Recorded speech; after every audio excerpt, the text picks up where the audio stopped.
Are you looking to start an email list to grow your business this year? Well, if you are, you're on the right track. Building an email list is one of the best things you can do for your business and for growth in the new year. And so in today's video, I want to walk through the basics of getting started on email list building and everything you can do to get started. Hi, my name is Kayla and I help content creators create better content for better results. So be sure to hit that subscribe button and that notification bell to get my latest uploads every week. So to get started creating your email list building plan, you need to start with the first step. And the first step is knowing your niche and establishing who your ideal audience is. Who is it that you are attracting to your email list? We want to learn everything there is to know about your ideal audience and your followers, and you want to really dive deep into who they are and what they're looking for.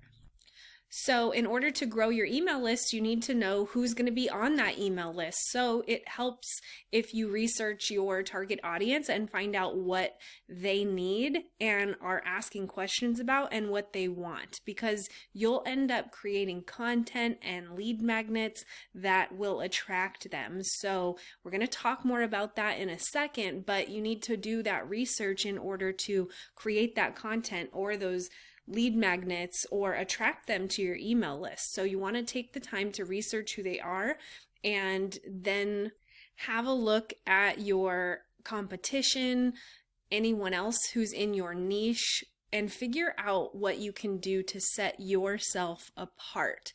Because one of the next things we're going to do is create a lead magnet or some way to attract your audience onto your email list. And if you create something that isn't attractive or doesn't serve any needs of your ideal audience, then you're not going to grow your email list. And so a good place to start is looking at what some of your competitors are doing and what seems to be working for them. So if they're talking about a freebie or something that their audience can download free, then it probably is working for them. So you'll want to pay attention to what's working for others in your space and see how you can recreate your own version of that or somehow set yourself apart.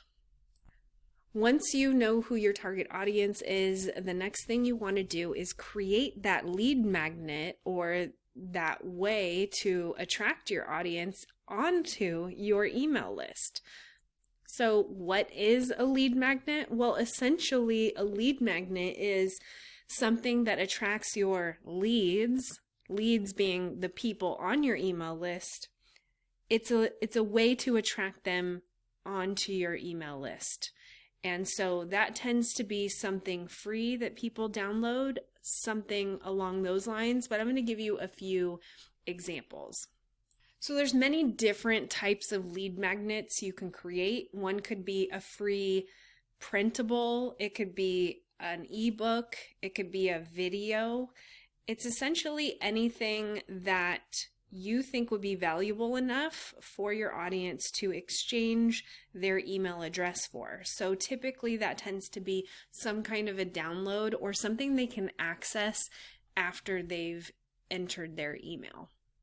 So how can you make one of these lead magnets? Well, I have an entire video on my YouTube channel, and you can find it right here, how to create a lead magnet, and I will place a link to that right below this video. Next, what you want to do is make it really easy for your audience to sign up for your lead magnet. So that means placing your sign up form everywhere on your website, your social media, and everywhere you can, so that it's very easy for your audience, your followers, the people who are reading your blog posts. It's very easy for them to sign up. To do that, you can use tools like I use.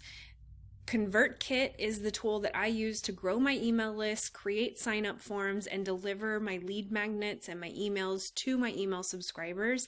And you can get started on ConvertKit free. I've got a link below this video to sign up free on ConvertKit, but you come over here and you click on sign up free and you can get started right away. So now that we've gotten to this stage, you've identified who your target audience is, you've developed some kind of a lead magnet that will attract your audience, and you're ready to place a link to a sign-up form on your social media and your website or inside of blog posts, but you need to actually create the sign-up form or the landing page. And so you can do that right through ConvertKit. So you want to create a landing page and some kind of sign-up form and add that link to your landing page on all of your account bios, on all of your social media and your blog or your website. So you can link to that landing page through all of those places. So for instance, when you're on my Instagram and you click the link in my bio, you're sent to my link tree, which has many links on it. These links are, some of them, sign-up forms or landing pages that I've created in ConvertKit. So when you click on the link, you're sent to a landing page that looks like this, where someone can enter their name and email to get access to my free stock photos, which happens to be my lead magnet. So you're going to want to utilize tools like ConvertKit to create a landing page just like this.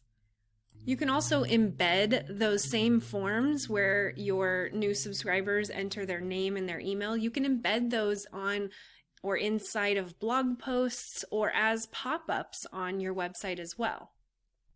So now that we've created a plan, a lead magnet, and a landing page, the next step and the next thing you're going to want to do is have a consistent plan for email list growth. So we want to get consistent new subscribers on your email list so that you have new leads in your business and your business is growing and thriving with consistent new leads. That means you need to have a consistent plan for growing your email list. So for me, what that looks like is creating a new blog post and a new video once a week. This ensures that I have content that I can send to my email subscribers, but it also is fresh content that helps me become discoverable when someone's searching for answers to their questions.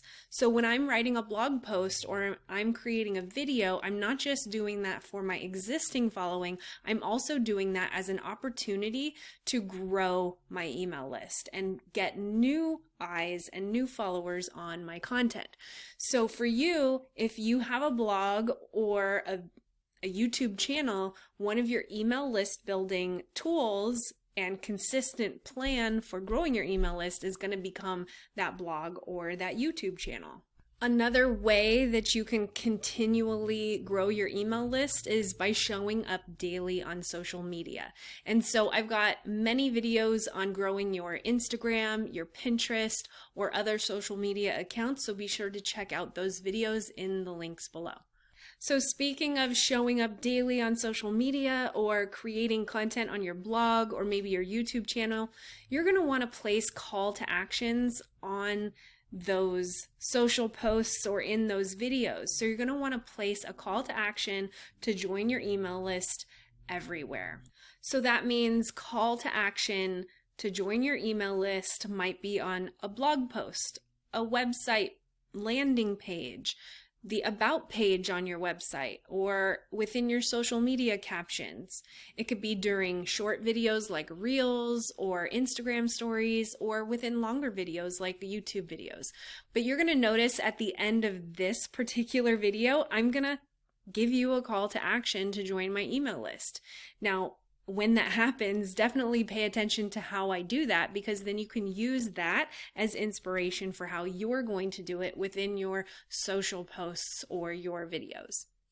The next thing, and this is so important for you to pay attention to, is once you get new email subscribers joined to your email list, you're going to want to nurture that list with some kind of email sequence or emails after they've joined your email list, because what's the point of growing your email list and having email subscribers if you're not communicating with them regularly? So we want to know what the purpose of these emails are going to be, and a lot of times your first emails and the best focus for those emails are about nurturing your list and introducing them to who you are and what you're about, and sort of introducing them to your brand. And so it might look like this, where you have maybe 6 emails or 5 emails, and they sort of introduce your brand to your new subscriber, but also provides value and educational content as well. So I like to recommend that it's 3 to 7 automated emails, and they're sent maybe once every other day after they've joined your email list. Now you can use the same tools that I've already mentioned in this video, like ConvertKit, and use their automations and rules to set up an automated funnel. ConvertKit has automations that you can set up. They're visual and they're really easy to use. And so basically it looks very much like this little chart here. A subscriber joins your email list. They're automatically sent a series of well-timed messages, and if you so choose to encourage them to purchase something, they can also become a student or a customer of your product. But besides automated emails, it's a really good practice to just have some kind of a weekly newsletter and content plan to nurture your email list. And so what I like to do is I like to send my new blog posts or YouTube videos to my email subscribers. This is valuable content and educational content that helps them on their goals, but also the content usually establishes me as an authority within my niche and really builds trust with my email list so that they can learn more from me in the process of being on my email list. So if you're having trouble coming up with weekly newsletter plans or weekly content that you can send your email list, I like to just utilize the content that I'm already creating for social media or my blog.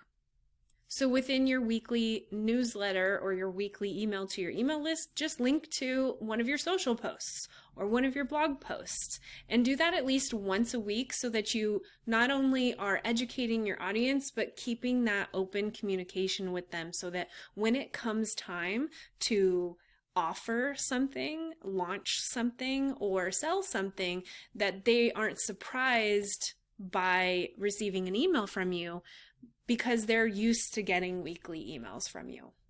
Which brings me to the next step of the whole email list building process, and that is sell to your list and convert them into actual clients. So you can either do this through some kind of a launch, like an email that you've written today that you want to offer something to them in that email with, or you can actually automate a simple offer inside of a sales funnel that happens after the welcome sequence. So just like the automated welcome sequence, you can set up an automated email campaign that actually sells one of your offers. But besides that, you can also email your email list with a flash sale or some kind of a holiday sale like Black Friday. You can send invitations to webinars and launches through your email list. You can send case studies, testimonials, or stories from past clients. You can host challenges and things like that. Or simply just share product walkthroughs or launch a new product. You can literally utilize your email list for any of these purposes and communicate to your email list regularly for any of these reasons to sell and convert them into clients.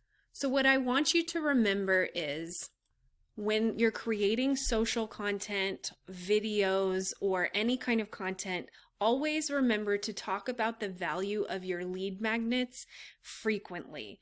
We want to grow your email list and get more people onto that email list through your lead magnets. And if you're not consistently talking about your lead magnets or the value of them, you're not going to attract people onto that email list. So you need to be consistently incorporating the value of them in your content. I also want you to remember to nurture that email list with weekly emails. I can't stress it enough that when you go silent for too long, you're going to get more unsubscribes on your email list. So the best way to deter against that is regular emails.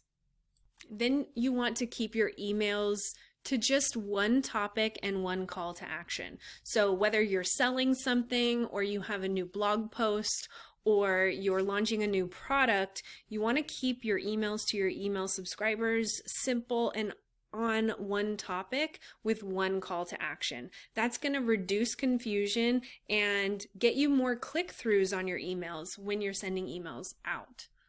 Now, if you're just getting started on email list building, you don't have to build funnels for everything. You don't need automated emails for everything. You can just send one newsletter a week and sell your offer or your product through emails once a month.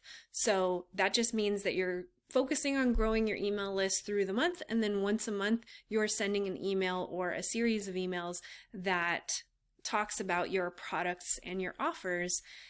And this eliminates the need to have any kind of automated funnel when you're just starting out. And lastly, one of my favorite things to remember is utilize the PS at the bottom of your email. So I don't know if you remember handwriting letters and after your name writing PS with some kind of a reminder or something that you wanted your audience or the person reading the letter to know. You can utilize that same structure in an email, and I like to use it for selling small things or reminding them of a product or reminding them of something important. And so definitely utilize the PS at the bottom of emails for any kind of reminders or offers that you have for your email list. Now that you've learned everything you can in this video and are ready to move on to the next step, I've put together this free resource for you, and you can grab it right below this video. If you like this video, go ahead and let me know by giving it a like or adding your favorite part of the video in the comments below. And if you decide to save it or share it, go ahead and tag me so that I see it, and you'll get your chance to be featured in my Instagram stories every week.